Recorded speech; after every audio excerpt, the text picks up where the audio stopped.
Welcome to crash course week number 4 lecture number 3। मैं हूं ज़ैनुल आबिदीन, आपका फिज़िक्स इंस्ट्रक्टर। हम साउंड वेव्स के बारे में पढ़ रहे थे और हमने बहुत सारी चीज़ें जो हैं वो साउंड वेव्स के बारे में अंडरस्टैंड कर ली, जैसे पिच, लाउडनेस, क्वालिटी, इसके साथ साथ वेवलेंथ, टाइम पीरियड, फ्रीक्वेंसी। तो अब हम साउंड की मज़ीद कुछ प्रॉपर्टीज़ की बात करेंगे जो कि है रिफ्लेक्शन, रिफ्रैक्शन एंड डायफ्रैक्शन। आपने सबसे पहले ये बात याद रखनी है कि अगर कोई मैटर या कोई मटेरियल वेव है तो हमें उसके बारे में कैसे पता चलेगा। अगर वो मैटर या मटेरियल रिफ्लेक्शन, रिफ्रैक्शन, डायफ्रैक्शन का फिनोमेना कर रहा है तो इसका मतलब है कि वो मटेरियल या वो मैटर जो है वो वेव है। तो ये तीन प्रॉपर्टीज़ इसका लिटमस टेस्ट होती हैं कि किस तरह से हम वेव्स को आइडेंटिफाई कर सकते हैं। तो हम इनको स्टडी करते हैं। अभी आपने इनको पहले भी पढ़ रखा है। ये हर वेव्स के लिए सेम रहेंगी। लाइक अगर हम बात कर रहे हैं साउंड वेव्स के बारे में, तो साउंड वेव्स भी रिफ्लेक्शन, रिफ्रैक्शन एंड डायफ्रैक्शन का फिनोमेना करेंगी। इसी तरह से जिस तरह लाइट वेव्स हैं, तो लाइट वेव्स भी रिफ्लेक्शन, रिफ्रैक्शन एंड डायफ्रैक्शन का फिनोमेना करती हैं। तो ये एक लिटमस टेस्ट होता है, तो हम इनको स्टडी कर लेते हैं। वैसे आपने पहले किया हुआ है इसको, लेकिन हम थोड़ा सा रिवाइज कर लेते हैं। ओके, तो पहला जो है वो हमारा है reflection. What is reflection? Yes, what is reflection? Reflection ये होता है कि लेट्स से कि हमारे पास एक वॉल है, ठीक है, और यहाँ पे हमारे पास कोई सोर्स ऑफ साउंड है, ठीक है। तो ये हमारे पास सोर्स ऑफ साउंड है और यहाँ से साउंड वेव्स जो हैं वो एमिट हो रही हैं और इस वॉल के साथ जाके टकराएंगी। टकराने के बाद ये क्या करेंगी? रिफ्लेक्ट बैक होंगी। तो रिफ्लेक्शन हम कहते हैं कि जब साउंड वेव्स जो हैं वो किसी बाउंड्री के साथ टकराती हैं और वहाँ से बाउंस बैक हो जाती हैं, तो इस फिनोमेना को हम क्या कहते हैं? रिफ्लेक्शन। ओके, तो रिफ्लेक्शन के लिए कुछ कंडीशंस होती हैं। नंबर 1 कि angle of incidence must be equals to angle of reflection. जी, रिफ्लेक्शन के लिए ये ज़रूरी होता है कि इंसिडेंट एंगल, जिस एंगल पे वेव्स जो हैं वो स्ट्राइक कर रही हैं, वो वाला एंगल नॉर्मल के साथ, और रिफ्लेक्टेड यानी रिफ्लेक्टेड जो हमारे पास वेव्स हैं उनका नॉर्मल के साथ एंगल जो है वो दोनों का बराबर होना चाहिए। देन हम रिफ्लेक्शन का फिनोमेना जो है वो ऑब्जर्व कर सकते हैं। तो ये एक सिंपल सा इंट्रोडक्शन है कि रिफ्लेक्शन क्या होती है। ओके, नाउ अब इस रिफ्लेक्शन को हम यूज़ करते हैं। जैसे एग्जाम्पल की तरफ मैं बाद में आता हूँ, उससे पहले आपने ऑब्ज़र्व किया होगा कि अगर आपके पास कोई एम्प्टी रूम है या स्मॉल रूम है, या फिर आप किसी नए घर में जा रहे हैं और वहाँ पे अभी फर्नीचर जो है वो नहीं पड़ा हुआ, तो आप देखते हैं कि जब आप बात करते हैं तो आपको जो है वो आपकी आवाज़ 2-3 दफ़ा सुनाई देती है या थोड़ी लाउड सुनाई देती है। उसकी रीज़न ये होती है कि वहाँ पे रिफ्लेक्शन का फिनोमेना जो है वो होता है, जिसकी वजह से आपको लाउडनेस ज़्यादा महसूस होती है या आपको आवाज़ गूंजती हुई जो है वो महसूस होती है। तो ओके, अब इस एग्जांपल की बात करते हैं। रिफ्लेक्शन ऑफ साउंड वेव्स हम यूज़ करते हैं। लेट्स से कि हमारे पास ये जो है वो ओशन है। Okay, so this is our ocean. Okay, तो इस ओशन पर जो है वो हमारे पास एंड पे जो है ये सी बेड है या ओशन बेड, मतलब जो उसकी डेप्थ है। ओके, इसी तरह से हमारे पास जो है वो एक शिप है,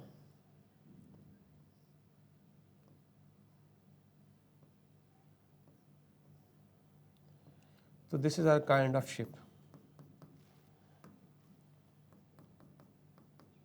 ओके ओके, सो हम क्या करते हैं कि इस शिप पे जो ट्रांसमीटर की मदद से हम साउंड वेव्स को नीचे की तरफ भेजते हैं। लेट्स से यस, ये साउंड वेव्स जो हैं ट्रांसमीटर के थ्रू जो हैं वो नीचे भेजी जाती हैं। ओके, ये सी बेड के साथ जाके टकराती हैं। टकराने के बाद टकराने के बाद रिफ्लेक्ट बैक हो जाती हैं। तो साउंड की रिफ्लेक्शन की वजह से या इस फिनोमेना की वजह से हम क्या कर सकते हैं, ये जो हमारे पास ओशन है, ओशन की जो डेप्थ है उसे हम क्या कर सकते हैं, फाइंड आउट कर सकते हैं। तो ये एक एग्जांपल है रिफ्लेक्शन की। फाइन।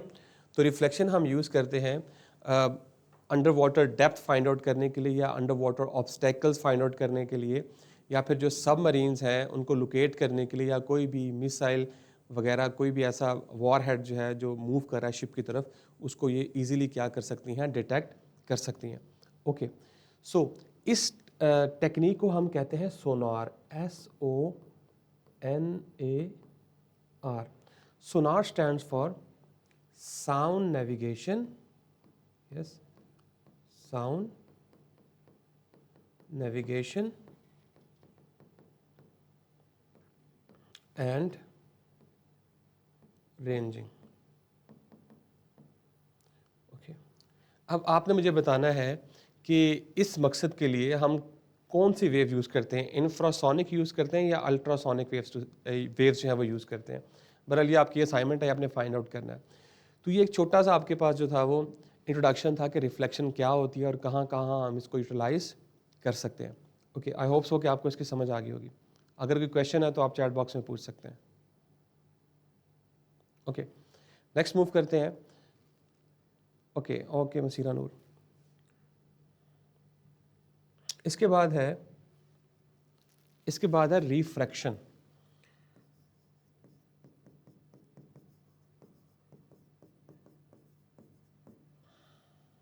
ओके, रिफ्रैक्शन जो है, आपको पता है कि जब वेव्स एक मीडियम से दूसरे मीडियम में जाती हैं तो वो थोड़ा बेंड करती हैं, और इस बेंडिंग को हम क्या कहते हैं, रिफ्रैक्शन। यानी कि दो डिफरेंट मीडिया है हमारे पास, एक की डेंसिटी हाई है, एक की डेंसिटी लो है। अगर उसमें वेव किसी एक मीडियम से दूसरे मीडियम में जाती है तो वो अपनी डायरेक्शन को क्या करती है, चेंज करती है। इस फिनोमेना को हम क्या कहते हैं, रिफ्रैक्शन। ओके, सो रिफ्रैक्शन में आपने ये बात याद रखनी है कि प्राइमरीली जो इसका रीज़न है रिफ्रैक्शन का, that is change in speed. Yes, speed के चेंज होने की वजह से जो वेव जो है वो अपनी चेंजेस इट्स डायरेक्शन। तो ये जो आप चेंज ऑफ डायरेक्शन का फिनोमेना ऑब्जर्व करते हैं रिफ्रैक्शन में, ये इस वजह से होता है कि जो हमारे पास जो वेव की जो स्पीड है वो एक मीडिया से दूसरे मीडिया में इंटर होते हुए क्या होती है, चेंज होती है।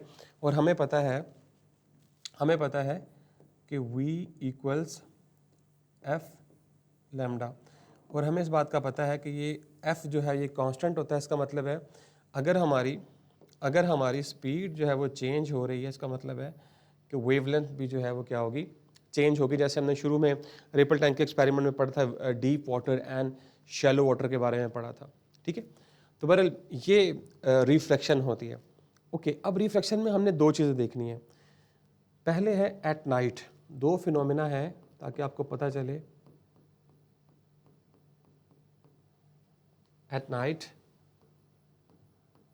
During day time. ओके, अब होता ये है कि लेट से कि रात के वक्त क्या होता है रात के वक्त जो होता है, लेट से अगर ये हमारा ग्राउंड है, अगर ये हमारा ग्राउंड है तो रात के वक्त क्या होगा कि ग्राउंड के पास वाली जो हमारे पास एयर है वो क्या होगी, वो कूलर होगी। ठीक है, लेकिन जो एयर अबव होगी, ये ऊपर वाली एयर जो है ये वार्म होगी। और यही रीज़न है, अब यहाँ देखें दो डिफरेंट मीडिया बन गए हैं। एक हमारे पास जो है, अगर मैं इसको लिख दूँ यहाँ पे, so this one is warm air, okay, and this one is cold air. तो अब रात के वक्त जो है क्वेश्चन ये है कि रात के वक्त जो है वो हमें ज़्यादा क्लैरिटी के साथ आवाज़ जो है वो सुनाई देती है। उसकी रीज़न क्या है? उसकी रीज़न ये है कि जब भी साउंड मूव करता है, लेट्स से हमने कोई बात की, कोई साउंड प्रोड्यूस हो रहा है, तो वो हमेशा वार्म एयर से कोल्ड एयर की तरफ बेंड होता है।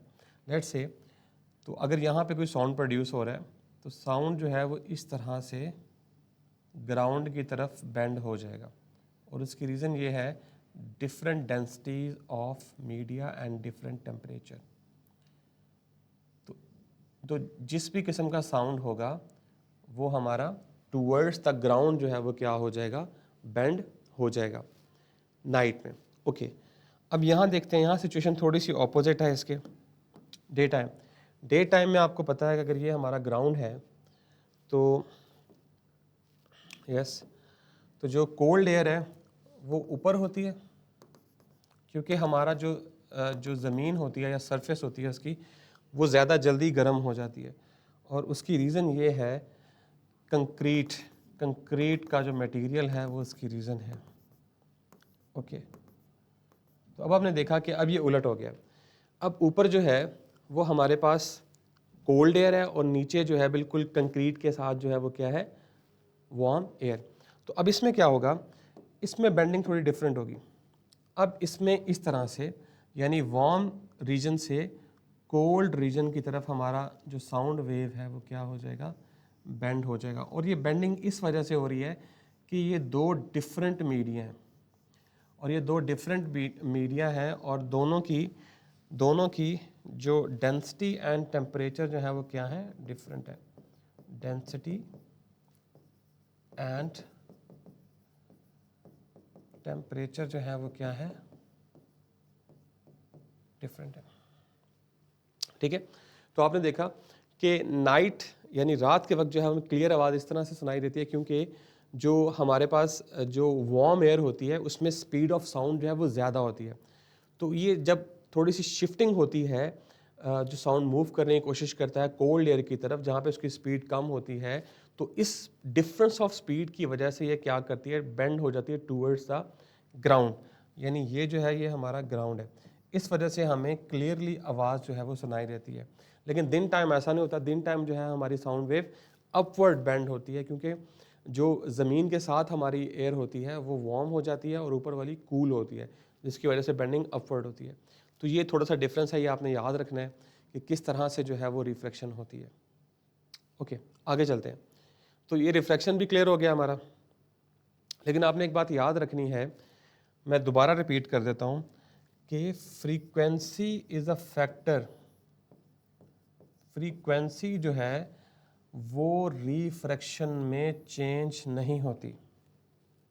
ये आपने याद रखना है कि रिफ्रैक्शन में जो उसका प्राइमरीली जो रीज़न है रिफ्रैक्शन का, that is change in speed, और उस चेंज इन स्पीड की वजह से वेवलेंथ जो है वो चेंज होती है। लेकिन फ्रीक्वेंसी दोनों मीडिया में कांस्टेंट रहती है, फ्रीक्वेंसी चेंज नहीं होती।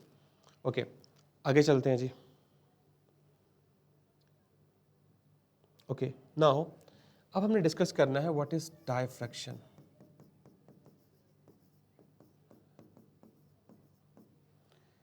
साउंड, चूंकि साउंड वेव्स हैं, हम एक सिचुएशन ले लेते हैं, लेट्स से कि ये हमारे पास एक रूम है, ठीक है, ये उसके साइड है, और यहाँ पे हमारे पास कोई सोर्स ऑफ साउंड जो है वो मौजूद है।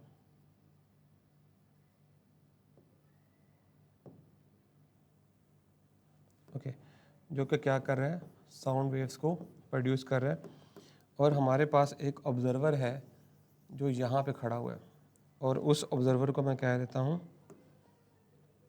ऑब्जर्वर ए। ओके, तो अब ये होना तो ये चाहिए कि जो हमें लगता है कि इन वेव्स को स्ट्रेट जाना चाहिए यहाँ से, लेकिन ये वेव्स जब यहाँ से गुजरेंगी तो ये इस तरह से क्या हो जाएंगी, डायफ्रैक्ट हो जाएंगी। तो इसका मतलब है कि ये जो हमारा ऑब्जर्वर था, ऑब्जर्वर ए, इसको भी आवाज़ आ जाएगी, और ये इस वजह से होगा कि साउंड वेव्स जो हैं वो डायफ्रैक्शन का फिनोमेना जो है वो परफॉर्म करती हैं। इन डायफ्रैक्शन को आप कैसे जो है वो डिफाइन करते थे, आप कहते थे bending of waves, yes, bending of waves around obstacles. Yes, तो ये वो रीज़न है जिसकी वजह से साउंड जो है वो किसी कॉर्नर साइड पे खड़े हुए शख्स को भी या पर्सन को भी ईजिली आवाज़ आ जाती है. ओके, तो आपने देखा कि साउंड जो है वो डायफ्रैक्शन का फिनोमेना भी करता है, और साउंड जो है वो रिफ्लेक्शन भी करता है, और साउंड रिफ्लेक्शन भी करता है. तो यहाँ तक जो है वो हमने कंप्लीट कर लिया. अगर आपको क्वेश्चन है यहाँ पे तीनों से रिलेटेड तो आप पूछ सकते हैं चैट बॉक्स में.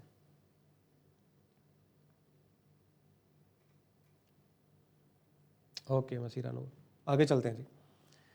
अब हम चलते हैं अपनी वर्कशीट की तरफ. सो यस,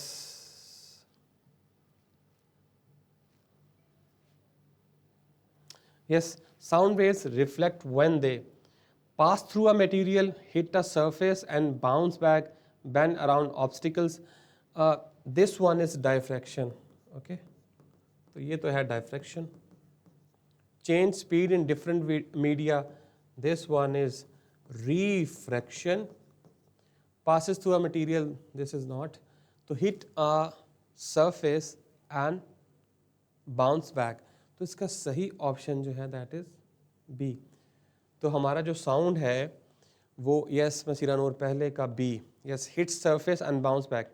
अच्छा, आपने ये चीज़ नोट की होगी, अगर आप किसी स्टूडियो लैब में बैठे हैं, ऐसी HEC लैब में बैठे हैं, तो अगर आप अपनी वॉल्स की तरफ देखें, आई होप सो कि ऐसा ही होगा कि वहाँ पे कुछ कार्डबोर्ड टाइप मटेरियल जो है उन्होंने दीवारों पे लगाया हुआ है. और वो अगर आप थोड़ा सा गौर करें तो वो जो मटेरियल है वो बेसिकली क्या करता है, वो साउंड वेव्स को अब्जॉर्ब करता है ताकि साउंड जो है वो रिफ्लेक्ट बैक ना हो, जिससे एक एको प्रोड्यूस होती है. तो वो जो हार्ड सरफेस होती है उस पर साउंड जो है वो ज़्यादा अच्छे तरह से बाउंस बैक करता है. लेकिन जो अगर नॉर्मल या फोम टाइप जिसे हम जैसे रग्स होते हैं, हमारे पास ड्रैपरीज होती हैं, तो उससे जब वो रिफ्लेक्ट करने की कोशिश करता है तो वो उसे वो मटेरियल उसको अब्जॉर्ब कर लेता है. इस वजह से हमारी लैब्स में जो कि हाई टेक लैब्स हैं उसके अंदर ये हम मटेरियल लगाते हैं ताकि रिवर्बरेशंस या एको प्रोड्यूस मल्टीपल रिफ्लेक्शन की वजह से ना हो. ओके, नेक्स्ट मूव करते हैं.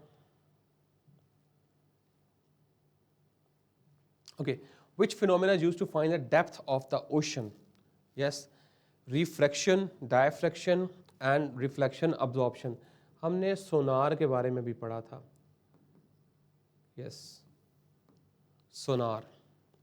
Yes, Masira Noor, this one is reflection. ठीक है, सोनार से जो है वो हम क्या करते हैं, साउंड वेव्स रिफ्लेक्ट करती हैं डेप्थ से, जिसकी वजह से हम क्या कर सकते हैं, वो मेरे ख्याल मैंने पिछले लेक्चर में बताया किस तरह से हम इसको कैलकुलेट कर सकते हैं. तो इसके पीछे जो है वो रिफ्लेक्शन है.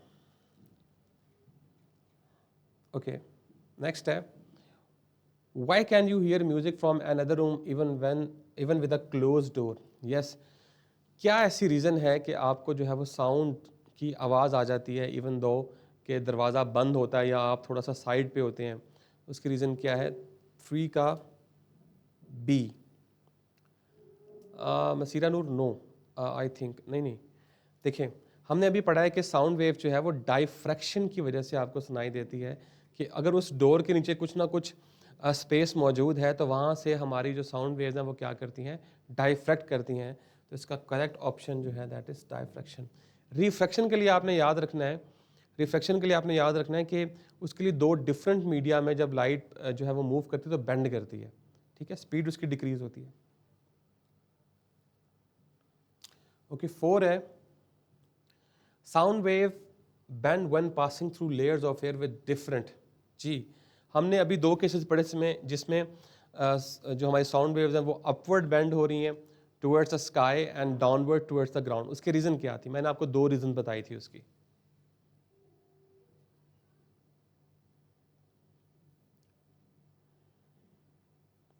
यस, उसकी रीज़न थी temperatures, difference in temperature. Yes, B.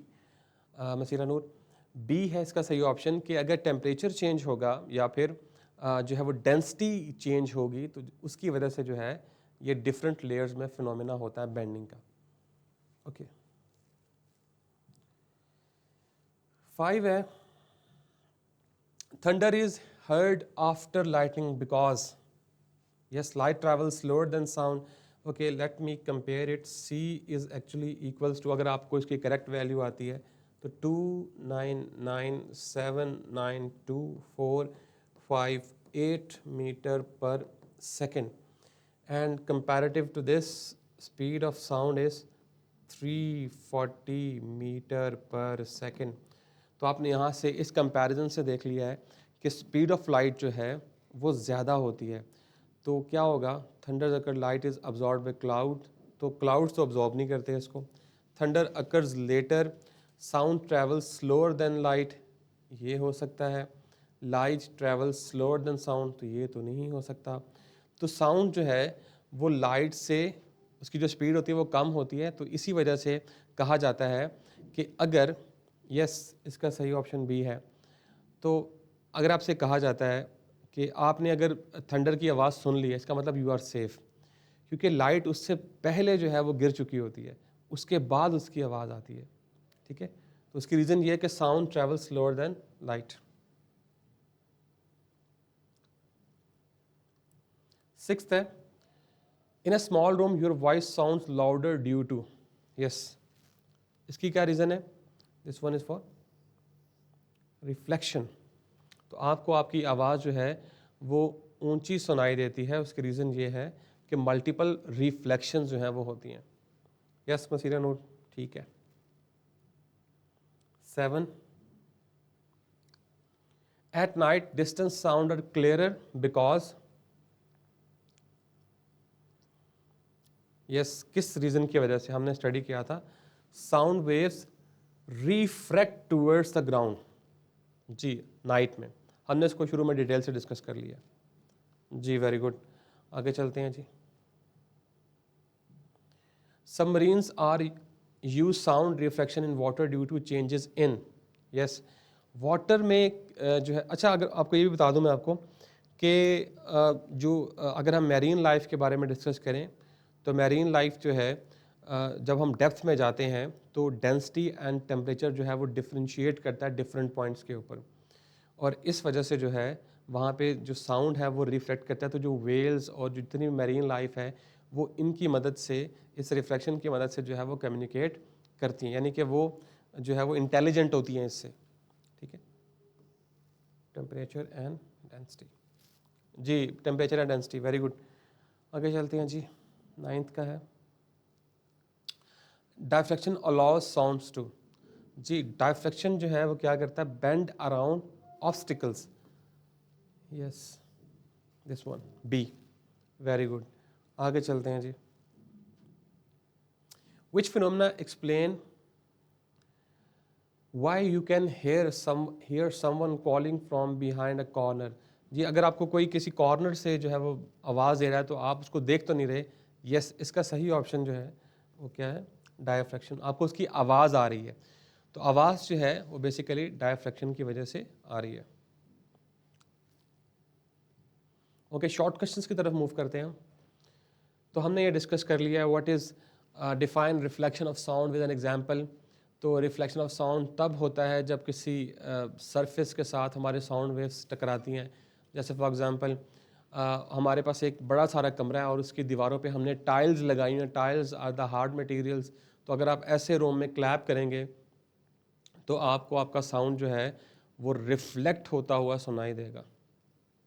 Fine. Okay, next move करते हैं. Why is thunder heard after lightning. जी, मैंने आपको एक्सप्लेन कर दिया है कि थंडर जो है उसकी रीज़न ये है कि स्पीड ऑफ साउंड जो है वो कम होती है as compare to speed of light. इसलिए आपको लाइट पहले दिखाई देती है और आवाज़ जो है वो बाद में आती है.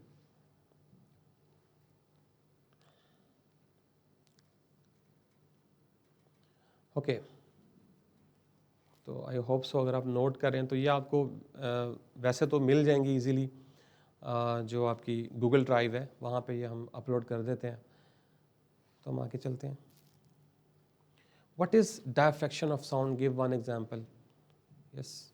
Diffraction is the bending of sound waves around obstacles or through narrow openings. जैसे आप म्यूज़िक सुन रहे हैं एक दूसरे रूम में, जबकि जो रूम का दरवाज़ा जो है वो क्या है, क्लोज्ड है, स्लाइटली क्लोज्ड है। ये क्लोज भी हो तो उसके नीचे इतनी स्पेस होती है जहाँ से डायफ्रैक्शन हो सकती है। How does refraction of sound help submarines communicate under water? जी, तो हमने ये देखा कि डिफरेंट डेंसिटीज़ और डिफरेंट टेम्परेचर्स की वजह से जो साउंड है वो रिफ्रैक्ट करता है, और उसकी मदद से सबमरीन्स क्या कर सकती हैं, कम्युनिकेट कर सकती हैं।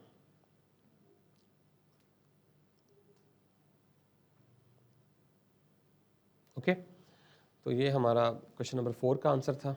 आई होप सो कि आप इसको देख रहे हैं साथ साथ। ओके, नेक्स्ट मूव करते हैं। During a match in a cricket stadium you see a batsman striking. अगर आप किसी भी स्टेडियम में बैठ के मैच देख रहे हैं तो आप देखते हैं कि आप क्रिकेट जो बैट्समैन है उसने शॉट तो खेल ली है, लेकिन आपने देख लिया इसको खेलते, लेकिन आपको आवाज़ थोड़ी देर बाद आती है। उसकी रीज़न क्या है और ये टाइम डिफरेंस क्यों है?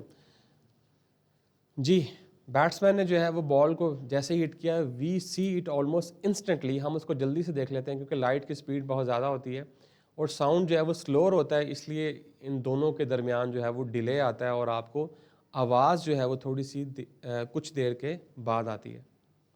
ठीक है, ओके, नेक्स्ट मूव करते हैं। Explain the 3 ways sound waves interact with their surroundings. जी, साउंड वेव जब अपनी सराउंडिंग के साथ इंटरेक्ट करती हैं तो 3 फिनोमेना करती हैं, reflection, refraction and diffraction. Support your answer with real life examples. जी, तो आपने इसमें जो है वो बताना है कि रिफ्लेक्शन क्या होती है, रिफ्रैक्शन क्या होती है, डायफ्रैक्शन क्या होती है, और एक चीज़ बहुत ज़्यादा इंपॉर्टेंट है और वो है डायग्राम्स, कि जब भी आप इन फिनोमेनास को कोट करें तो साथ डायग्राम्स लाजमी बनाएं और कंडीशंस जो हैं वो साथ लाजमी लिखें और साथ रियल लाइफ एग्जांपल जो है वो आपने लिखनी है, तो आप इसको इजीली जो है वो अटेम्प्ट कर सकते हैं। ओके, दूसरा हमारे पास लॉन्ग क्वेश्चन है, describe how temperature difference in air layers effect the speed and direction of sound waves. मैंने आपको शुरू में एक्सप्लेन किया किस तरह से अगर एयर के डिफरेंट लेयर्स में टेम्परेचर और डेंसिटी डिफरेंट है तो किस तरह से साउंड किस डायरेक्शन में बेंड होता है, नाइट में भी और डे टाइम में भी। Why are distance sound clearer at night, ये भी मैंने आपको एक्सप्लेन किया था कि क्यों रात के वक्त जो है वो हमें आवाज़ ज़्यादा बेहतर आती है। उसकी रीज़न ये है कि साउंड जो है वो रिफ्लेक्ट होता है towards the ground. Also explain how marine animals use sound reflection in water. आपने ये भी बताना है कि किस तरह से जो इक्वेटिक लाइफ है यानी कि मैरीन एनिमल्स हैं वो रिफ्लेक्शन को यूज़ करते हुए कम्युनिकेट करते हैं। ना सिर्फ वो कम्युनिकेट करते हैं बल्कि जो हमारी मैन मेड सबमरीन्स हैं वो भी इसी फिनोमेना को यूज़ करके कम्युनिकेशन करती हैं। तो उनके पास स्पेशल इक्विपमेंट्स होते हैं जो कि वाटर की डेंसिटी एंड टेम्परेचर को मेजर कर रहे होते हैं, तो उनके पास कैलकुलेशंस होती हैं कि अगर हम ये सिग्नल भेजेंगे तो क्या ये वहाँ उस डिस्टेंस तक या उस पॉइंट तक पहुँच पाएगा या नहीं पहुँच पाएगा। तो ये सारी चीज़ें जो हैं वो थोड़ी सी टेक्निकल हैं, लेकिन ऐसा होता है। तो ये था हमारा आज का लेक्चर। हमने आज जो है वो रिफ्लेक्शन, रिफ्रैक्शन एंड डायफ्रैक्शन के बारे में जो है वो स्टडी किया। आई होप सो कि आपने इसको जो है वो समझ लिया होगा। अगर आपके क्वेश्चन होते हैं, कोई क्यूरीज होती हैं, तो आप लेक्चर के दौरान मेरे सामने जो है वो बिल्कुल एक स्क्रीन लगी हुई है, वहाँ पे हम रियल टाइम आपके क्वेश्चन जो हैं वो ले सकते हैं और उसी टाइम उसका आंसर भी कर सकते हैं। तो कोशिश किया करें कि अगर आपके जहन में कोई क्वेश्चन है तो आप पूछ लिया करें। ओके, सो आज का लेक्चर ख़त्म हो गया है। So stay connected with us. This is Zainul Abidin signing off.